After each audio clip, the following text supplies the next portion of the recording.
የዕብራውያን መልእክት ምዕራፍ 13 ከቁጥር 1 ጀምሮ እስከ 7 ያለውን ሲነበብ እንስማ። የወንድማማቾች መዋደድ ይኖር፣ እንግዶችን መቀበል አትርሱ። በዚህም እንግዶችን ሳያውቁ መላእክትን እንግድነት ተቀብለዋልና ከእርሱ ጋር እንደታሰረ ሆናችሁ እስረኞችን አስቡ። የተጨነቁትንም ራሳችሁ ደግሞ በሥጋ እንዳለ ሆናችሁ አስቡ። መጋባት በሁሉም ዘንድ ክቡር፣ መኝታውም ንጹሕ ይሁን። ሴሰኞችንና አመንዝሮችን ግን እግዚአብሔር ይፈርድባቸዋል።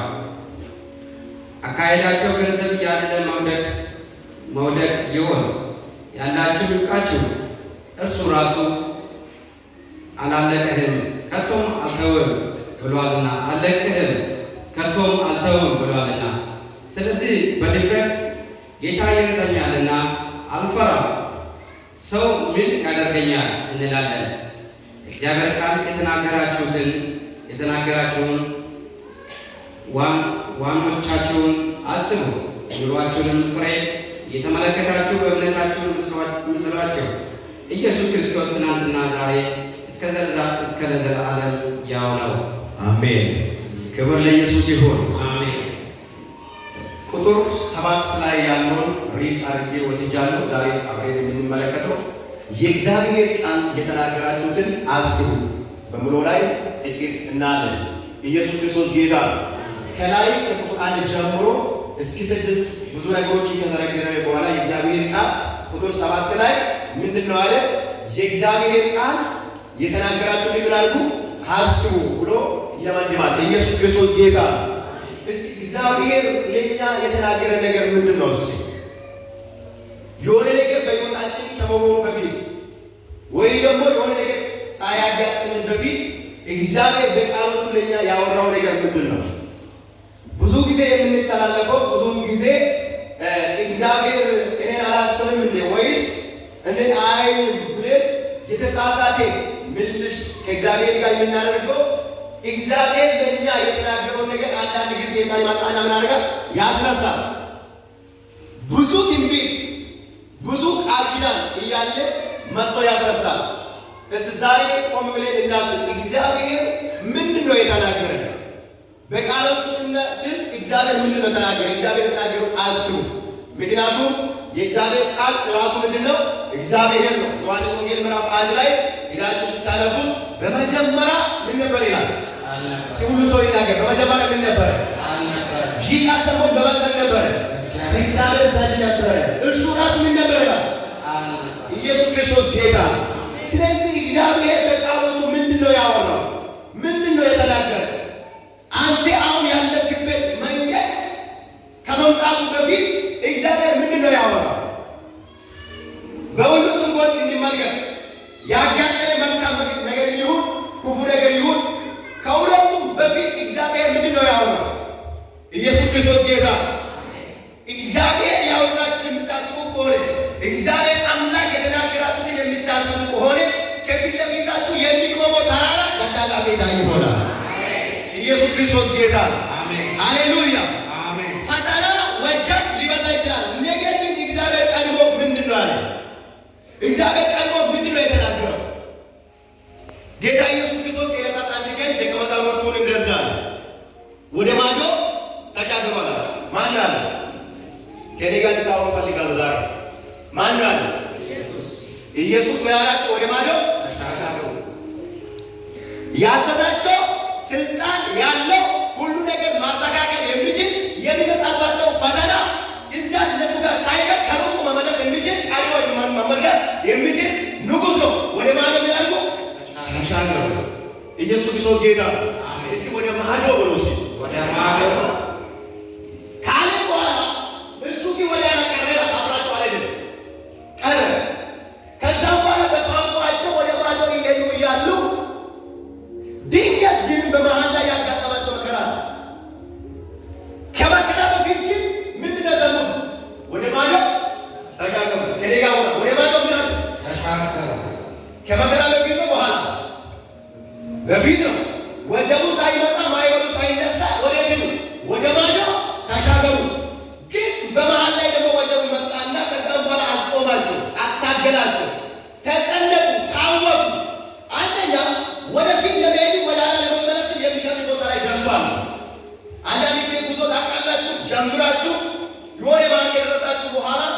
ወደፊት የሚያስገደው አቂም ሳል ወደ ኋላ ለመመለስ ደግሞ ተሳቆጣችሁ ባላችሁበት ብራችሁ የሚቆምበት ጊዜ ይመጣል።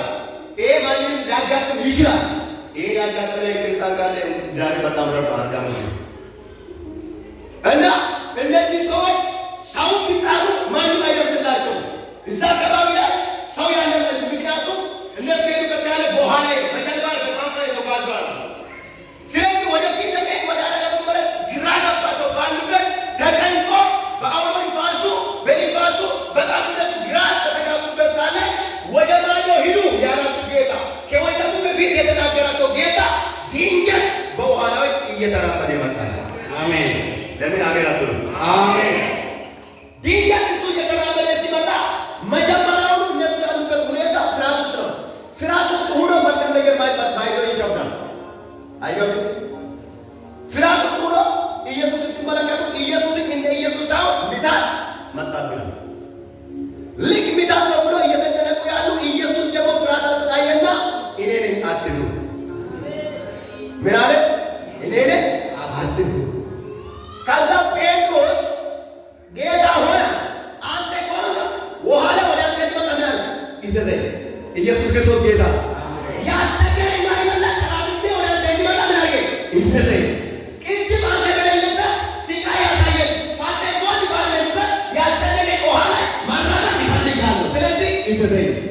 ጌታ ምን አለ?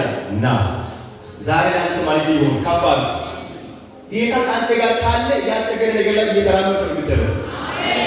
ኢየሱስ ክርስቶስ ጌታ ቶታል ከፋሉና ዛሬ ማለዳ በሉሲ ዛሬ ማለዳ ያስጨነቀኝ በሉሲ ያስፈራራኝ በሉሲ እየረገጥኩኝ በሉሲ እሄዳለሁ በሉሲ መጀመሪያው በሉሲ ቃል አለኝ በሉሲ ከወጀቡ በፊት በሉሲ ቃል አለኝ በሉሲ ከገጠመኝ በፊት በሉሲ ትንቢት አለኝ በሉሲ ትንቢት ያላችሁ ትሻገራላችሁ። መልእክት ያላችሁ ትሻገራላችሁ። እግዚአብሔር ቀድሞ ያወራችሁ እሱ ይሆናል። ስለዚህ እግዚአብሔር ምንድን ነው ያወራው? እግዚአብሔር ያወራልና የተናገረውን ብቻ አድርግ። አጠገባችሁ ያለው ሰው ነካሉትና እግዚአብሔር ያወራውን አድርግ ይበሉ። አሁን የሚመጣውን አትመልከት በሉ። ቀድሞ የሰማው በሉ ሰማዩ እሱን ተመልከት በሉ። ሃሌሉያ አሜን። አንድ አገልጋይ እንደዚህ አለ። በጉባኤ መካከል እያገለገለ ለአንድ ሰው መልእክት ይናገራል። ትክክለኛ መልእክት ነው የሚናገረው። ሰውየው በትክክል ነው የተቀበለው። ሁል ጊዜ ከቤት ስትወጣ አንተን የሚያስቸግር ትልቅ ድንጋይ አለ አለ። ትክክለኛ ድንጋይ ነው። ድንጋይ ትልቅ ድንጋይ ስትወጣ እንቅፋት ነው፣ ሲገባ እንቅፋት ነው። ስለዚህ በጣም ተቸግራል። አዎ የእግዚአብሔር ሰው ይላል። እንድነሳ ትፈልጋለህ? አዎ እግዚአብሔርም አነሳለሁ ብሏል። ነገር ግን የሚነሳው ሂዴ ታነቃንቃለህ እንጂ አንተ ከዛ ቦታ አታነሳም። ዝም ብለህ ታደርጋለህ፣ ታንቀሳቅሳለህ። መልእክት ሰምቶ ሰውዬው በወቅታ ሂዶ ድንጋዩ ታግሎ በራሱ ጉልበት ለማውጣት ይችላል። እግዚአብሔር ምንድን አለ? ንቃ ማለት እሱ ግን ይታገላል። እግዚአብሔር ያወራው ምንድን ነው? ሄድ በጉልበት አንተ ሊፋና ነው ተጨነቃል። አንዳንድ ጊዜ ራሳችን እንጨነቃለን። እግዚአብሔር ግን ተጨነቃል። ጭንቀታችን ወርዶልናል። አሜን። ኢየሱስ ክርስቶስ ጌታ አሜን። አይደለም ጭንቀታችን ጌታ በእኛም ወጥቷል፣ ግን እኛ እንጨነቃለን። ከፋ ልጆቻችሁ የሚያስጨንቃችሁ በጌታ በኢየሱስ ክርስቶስ እንዳለፈ ውሃ ይሁን። አሜን። እስኪ አሜን ብላችሁ ሰዎች አሜን። ስለዚህ ሰውየው ልክ ከጌታ ዘንድ ወይ ደግሞ እግዚአብሔር በባሪያው የተናገረው መልእክት በትክክል ሰምቶ ሂዶ ቢነቃ ኖሮ ምን ነበር? እግዚአብሔር አንስቶለታል። ምክንያቱም እግዚአብሔር የተናገረው ይሰራል። ከግብፅ እስራኤል በሚወጣበት ሰዓት እኮ ተጣማን ሲሉ እግዚአብሔር ከዓለም ውስጥ ምንጭ እንደሚያፈልቅላቸው ተናግሯል። ሙሴን ቃል ያሳሩት ሰዎች ይላል። አንዳንድ ጊዜ መልእክት ስንናገር እኮ መልእክቱ ላይሆን ይችላል፣ ላይሆን ይችላል። እግዚአብሔር ግን አይሳሳትም። ከዛ በኋላ ህዝቡ ሙሴን ሳንዳል አንድ ጊዜ እንዳይ ለማለት ስድግ ሁለት ጊዜ ሲመጣ ወደዛ እንዳይገባ ተደረገ። እግዚአብሔር ያለ ጫስ ሌላው ነው። ምክንያቱም በእግዚአብሔር ሀሳብ ላይ መጨመርም መቀነስ አይቻልም። ይቻላል? አጠገብ ያለው ሰው አይቻልም ነው። አይቻልም። አስተያየት አታብዛ ነው። ኢየሱስ ክርስቶስ ጌታ። ልመለስ ወደዚህ ወደ ሐሳቤ። ዛሬ ሰፊ ርዕስ ስለሆነ እግዚአብሔር ቢረዳኝ ተከታታይ ትምህርት አስምራለሁ ብዬ አስባለሁ። ርዕሶች በጣም ሰፊ ናቸው። ረጋ ብዬ አጭር ደቂቃ ካየ በኋላ እንጸልያለን። ሰዓት አልወስድም። እግዚአብሔር የተናገራችሁትን አስቡ ስል ከላይ የተዘረዘሩ አሁን ከዕብራውያን ምዕራፍ 13 ከቁጥር 1 እስከ 7 ባለ መካከል አራት ትላልቅ ነገሮችን እንመለከታለን። አንደኛው ምንድነው? እንግዶችን መቀበልን አትርሱ። እንግዶችን መቀበልን አትርሱ። ሁለተኛ እስረኞችን አስቡ። እስረኞች ምን ያርጉ? አስቡ። ሶስተኛ መጋባት በሁሉ ዘንድ ክብር ነው የምታገኛላችሁ። እና የመጨረሻ ያላችሁ ይብቃችሁ። በዚህ ክፍል ውስጥ እነዚህ አራት ነጥቦችን ጌታ ብረዳን ቀስ ያላሉ። ዛሬ የመጀመሪያው እንግዶቹን መቀበል አትርሱ የሚለውን ራሱ ስለማንጨርስ እሱን ጀምሬ አቆማለሁ።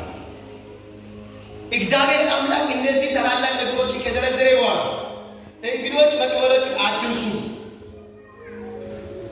እስረኞችን አስቡ፣ መጋባት በሁሉ ዘንድ ክቡር ነው፣ ያላችሁ ይብቃችሁ ካለ በኋላ የእግዚአብሔር ቃል የተናገራችሁ ደግሞ ምን አሉ? አስቡ። ማሰብ ያለብን በጃጆት ውስጥ እግዚአብሔር ምን አለ? እግዚአብሔር ምን አወራ? ኢየሱስ ክርስቶስ ጌታ። የመጀመሪያው እኒያ እንግዶችን መቀበል አትርሱ የሚለው ዕብራውያን ምዕራፍ 13 ከቁጥር 1 እና 2 ያላ ያለው እስኪና ሁለቱም ቁጥር ብቻ አንደው የወንድማማችነት መዋደድ ይኖር። የወንድማማችነት መዋደድ ይኖር። እሺ፣ እንግዶችንም መቀበል አትርሱ። እንግዶችንም መቀበል አትርሱ። በቃ ይኸውልህ መጀመሪያ ቃሉ ምንድን ነው ብሎ የወንድማማችነት መዋደድ ይኑር ይላል። ሳትወድ እንግዳን አትቀበልም። የማትወደው ሰው ወደ ቤት አጠራ ወይም አትጋብዝም። ሊደር ብሎ አታሳድርም። በወደ ምክንያት ከቤት ይቀርባል። ስለዚህ የወንድማማቾች መዋደድ ምን ይኑር ይላል። ሃሌሉያ! ኢየሱስ ክርስቶስ ጌታ። አጠገብ ያለው ሰው ያና እኔና አንተ እንድንዋደድ ነው ክርስቶስ ተናግሮናል። ታዲያ በእኔና በአንተ ይሁን ምንድን ነው ያለው? ይሄ ፍቅር አለ ወይ? ቢመጣ ትቀበላኛለህ ወይ? ሃሌሉያ! ይሄ ቃል ለእኛ እንጂ ለእግዚአብሔር አለ የተጻፈው። ለማን? ለእኔና ለእናንተ እንጂ ለእግዚአብሔር ትንቢት መናገር የሚችል ሰው የለም።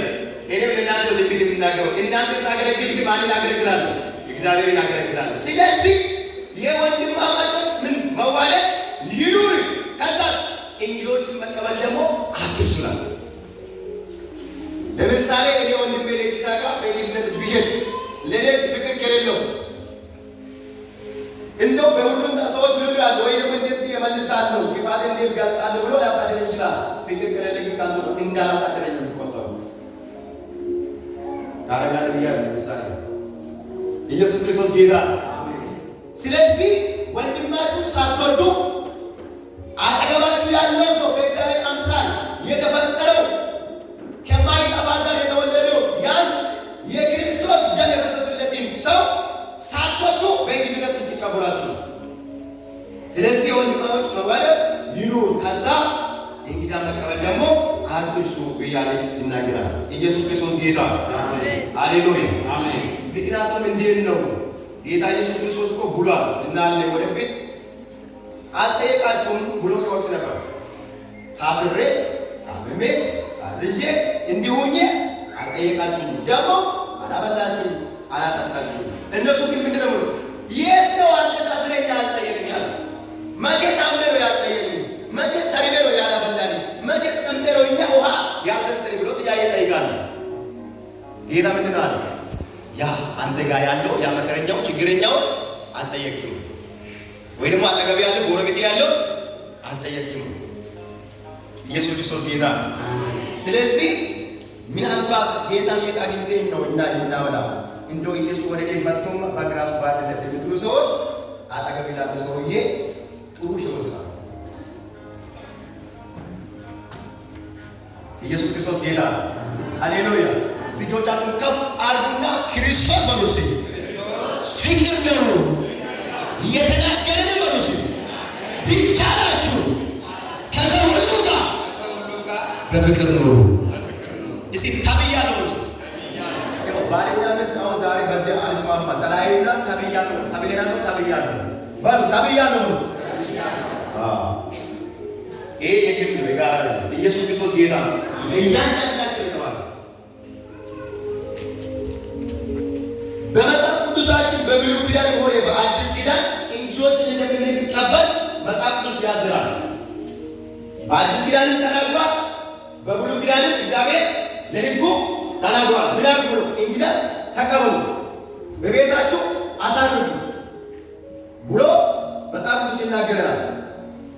ከመጽሐፍ ቅዱስ ክፍል አብረን እንመለከታለን። እስቲ ዘሌዋውያን ምዕራፍ 19 ቁጥር 34 ላይ ያለው ሲነበብ እንስማ። ጌታ በብሉይ ኪዳን ወደ አዲስ ኪዳን ከመምጣታችን በፊት እነሆ እንግዳ ተቀበሉ ብሏል ወይስ በአዲስ ኪዳን ብቻ ነው ብለን እንዳንጠራጠር ሁለቱም ቦታ ላይ ጋር አስቀምጦልን ዘሌዋውያን ምዕራፍ 19 ቁጥር 34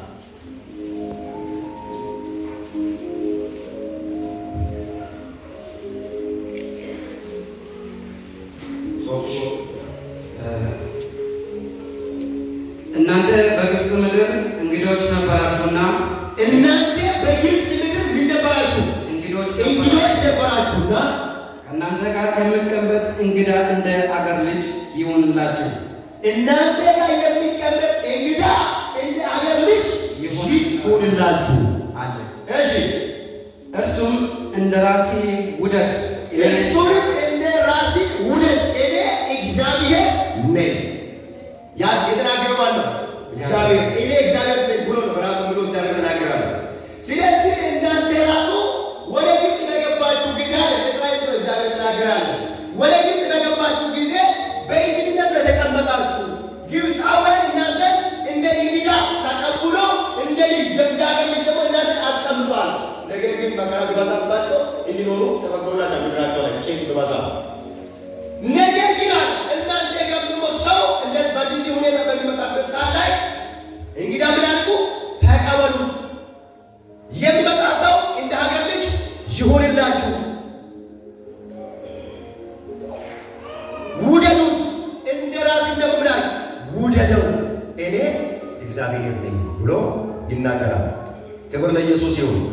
ሮሜ ምዕራፍ 12 ቁጥር 13 አንደኛ ጴጥሮስ ምዕራፍ 4 ቁጥር 9 ላይ ያለው ይህ ቃል ይናገራል። ሮሜ ላይ ያለው እናንብብና አንደኛ ጴጥሮስ በቤት አንብቡና ምዕራፍ 12 ቁጥር 13 ላይ ቅዱሳንን የሚያስፈልጋችሁን እርዱ፣ እንግዶችንም ለመቀበል ትጉ፣ የሚያሳድዳችሁን መርቁ።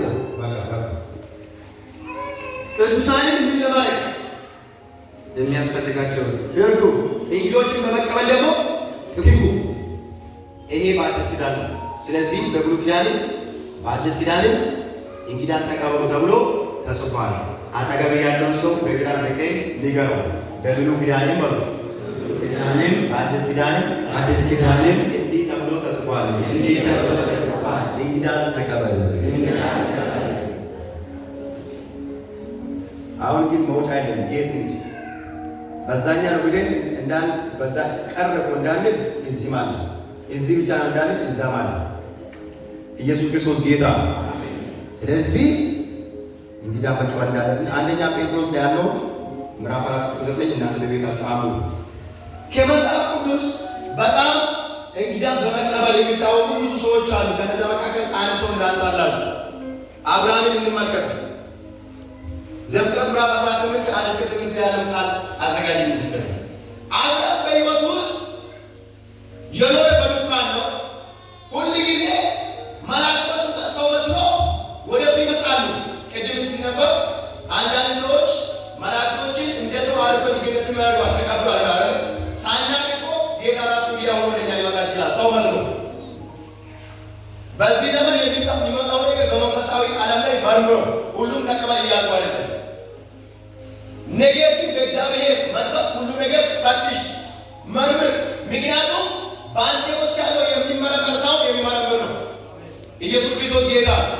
የሚመጣውን ሰው በክፋት ይምጣ በመልካም ይምጣ እንግዳ ሆኖ ይምጣ ወይ ሰርቆ ለመውጣት ይምጣ እግዚአብሔር መንፈስ ይግለጥላት። ግን የሚባላ የለም የሚጠጣ የለም መኝታ የለኝም አብሶላ የለኝም ከማለታችሁ በፊት ሰውየው መርምሩት። ሰውዬ ጤነኛ ከሆነ እናንተ የምትለብሱትን አንሶላ በጋራ ይበሱ። ኢየሱስ ክርስቶስ ጌታ ነው። አይቻልም? እሺ ዘፍጥረት 18:1-8 በቀትርም ጊዜ እርሱ በድንኳኑ ደጃፍ ተቀምጦ ሳለ እግዚአብሔር በመምሬ ያደረባትን የአድባር ዛፍ ተገለጠለት። እሺ ዓይኑንም አነሳና እነሆ 3 ሰዎች በፊቱ ቆመው አየ። ባያቸውም ጊዜ ሊቀበላቸው ከድንኳኑ ደጃፍ ተነስቶ ሮጠ፣ ወደ ምድርም ሰገደ፣ እንዲህም አለ፣ አቤቱ በፊትህስ ሞገስ አግኝቼ እንደሆነ ባሪያዬን አትለፈኝ ብዬ እለምንሃለሁ። ጥቂት ውሃ ይምጣላችሁ፣ እግራችሁንም ታጠቡ፣ ከዚያችን ዛፍ በታች እረፉ። ቁራሽ እንጀራንም ላምጣላችሁ፣ ልባችሁን ደግፌ ከዚያም በኋላ ትሄዳላችሁ። ስለዚህ ወደ ባሪያዎቹ መጥታችኋልና እርሱም እንዳለህ አድርግ አሉት። አብርሃምም ወደ ድንኳን ወደ ሳራ ዘንድ ፈጥኖ ገባና 3 መስፈሪያ የተሰቀለ ዱቄት ፈጥነሽ አዘጋጅ፣ ለውስሽም እንጎቻ አድርግ አላት።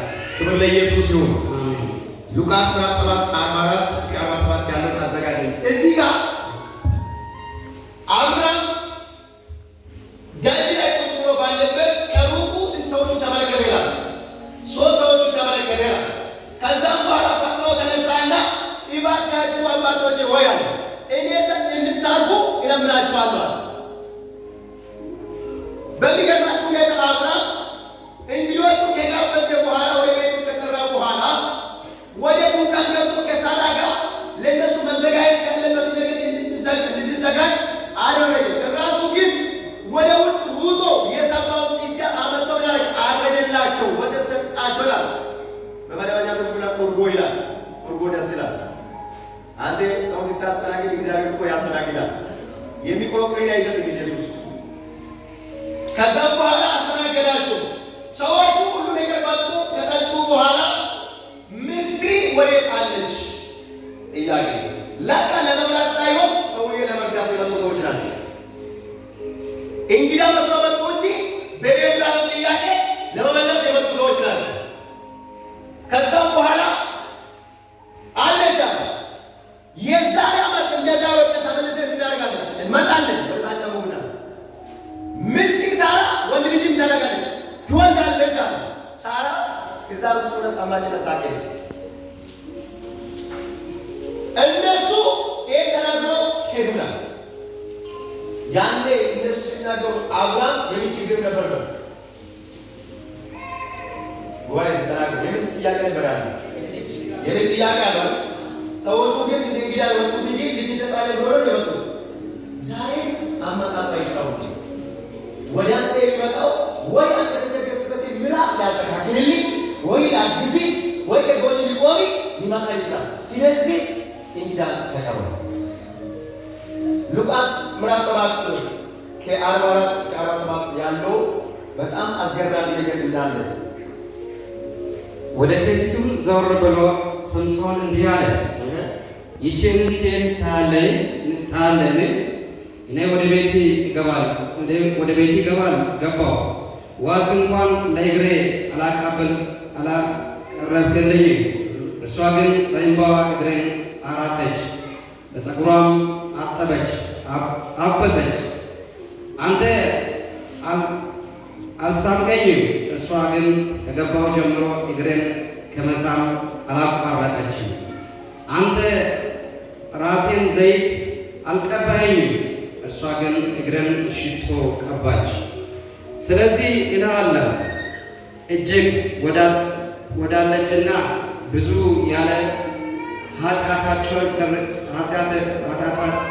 ኃጢአቷ ተሰርዮላታልና ጥቂት ግን የምሰረይላት ጥቂት ይወዳል። ክብር ለኢየሱስ ይሁን። አሜን ሃሌሉያ። እጆቻችሁን ከፍ አድርጉና እግዚአብሔር የተናገረኝን አስባለሁ። እግዚአብሔር የተናገረኝን አስባለሁ። እሱም ደግሞ አንደኛ እንግዳን መቀበል ነው። እንግዳን መቀበል ነው። እዚህ ጋር ስትመለከቱ እቺ ሴት ወደዚህ ሰው ቤት ስትመጣ በምን ሁኔታ እንደመጣች እዛ አካባቢ ያሉ ሰዎች ያውቃሉ፣ ጌታም ያውቃል። ኃጢአተኛ ናት፣ አመንዛሪ ናት፣ ከሰው ገለልተኛ ናት፣ ወደ ሰው ማህበር የምትቀርብ ሴት አይደለችም። የምትናናት የሚያስንቃትን ስራ የምትሰራ ናት። ነገር ግን ወደ ፈሪሳዊ ቤት መጥቶ ጌታ ኢየሱስ ክርስቶስ በተቀመጠ ጊዜ እዛ መሆኑን አውቃ ውድ የሆነው ሽቶ ይዛ መጣች።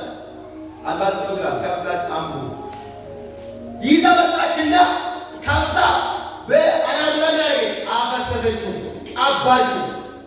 ከዛ በጸጉሯ ደግሞ ምታደርግ ነበር፣ በኢባይው ያቀበት በጸጉሯ ግን ምታደርግ ነበር፣ ታብሶ ነበር። ኢየሱስ ይመለከታል፣ ሌሎቹ ይመለከታሉ። ሰዎቹ በሷ ድርጊት በሷ እንቅስቃሴ እቺ ኃጢአተኛ ሴት እሱ ኃጢአተኛ ሰው ጋር እንዴት እንደዚህ ያደርጋል የሚል ነገር ያጎሩባል፣ ያወራል። በልቡ ሰውዬው ወደ ቤት የቀረሰው ይሄ ኃጢአተኛ ጋር እንዴት እንዲህ ነገር ያደርጋል የሚል ሀሳብ ይናገራል። ኢየሱስ የማይሰማ ይመስላችኋል? ግን እሱ እየሰማ ሳት ከዛ በኋላ አንድ ነገር የሚናገር ነገር አለ ስል መምህር ሆይ ተናገረኝ አለ። ኢየሱስ ክርስቶስ ጌታ ነው። እኔ የሚነግር ነገር አለኝ።